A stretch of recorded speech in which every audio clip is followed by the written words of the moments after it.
کاش 9 جون 1958 کی اس گرم دوپہر صدر سکندر مرزا کو جنرل ایوب خان کی مدت ملازمت میں توسیع کا ضروری کام یاد نہ آتا۔ سکندر مرزا کی اس سازش سے پاکستان میں جمہوریت کی تباہی و بربادی شروع ہوئی، جو بدقسمتی سے آج تک جاری ہے۔ جب 12 نومبر 1969 کو انتقال ہوا تو پاکستان نے ان کی لاش بھی قبول کرنے سے انکار کر دیا۔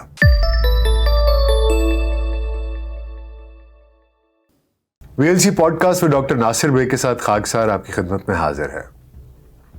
سکندر مرزا 13 نومبر 1899 کو مرشد آباد بنگال میں پیدا ہوئے۔ کہا جاتا ہے کہ وہ میر جعفر کے پڑپوتے تھے، جنہوں نے 1757 میں بنگال کے نواب سراج الدولہ سے غداری کر کے انگریزوں کی بنگال میں فیصلہ کن جیت اور بر صغیر پاک و ہند پر قبضے کا راستہ ہموار کیا تھا۔ سکندر مرزا نے الفنسٹن کالج بمبئی سے تعلیم پائی۔ رائل ملٹری کالج سینڈرسٹ برطانیہ سے کامیاب ہو کر 1919 میں وطن واپس آئے۔ 1921 میں کوہارڈ کے مقام پر دوسری اسکاٹش رائفل ریجمنٹ میں شریک ہوئے اور 1924 میں وزیرستان کی لڑائی میں شریک ہوئے۔ 1922 سے 1924 تک پونا ہارس ریجمنٹ جھانسی میں رہے۔ 1926 میں انڈین پولیٹیکل سروس کے لیے منتخب ہوئے اور ایبٹ آباد، بنوں، نوشہرہ اور ٹانک میں بطور اسسٹنٹ کمشنر کام کیا۔ 1931 سے 1936 تک ہزارہ اور مردان میں ڈپٹی کمشنر رہے۔ 1938 میں خیبر میں پولیٹیکل ایجنٹ مامور ہوئے۔ انتظامی قابلیت اور قبائلی امور میں تجربے کی باعث 1940 میں پشاور کے ڈپٹی کمشنر مقرر ہوئے، جہاں 1945 تک رہے۔ پھر ان کا تبادلہ اڑیسہ کر دیا گیا۔ 1942 میں حکومت ہند کی وزارت دفاع میں جوائنٹ سیکرٹری مقرر ہوئے۔ سکندر مرزا بر صغیر کے پہلے فوجی افسر تھے جنہوں نے برطانیہ کی مشہور زمانہ سینڈرس میں واقع امپیریل ملٹری اکیڈمی میں تربیت پائی تھی، لیکن ملک لوٹنے کے بعد انہوں نے سول لائن کو ترجیح دی اور شمال مغربی سرحدی صوبے میں پولیٹیکل افسر بھرتی ہو گئے۔ قیام پاکستان کے بعد سکندر مرزا حکومت پاکستان کی وزارت دفاع کے پہلے سیکرٹری نامزد ہوئے۔ مئی 1954 میں مشرقی پاکستان کے گورنر اور پھر وزیر داخلہ بنے۔ ریاستوں اور قبائلی علاقوں کے محکمے بھی ان کے سپرد کر دیے گئے۔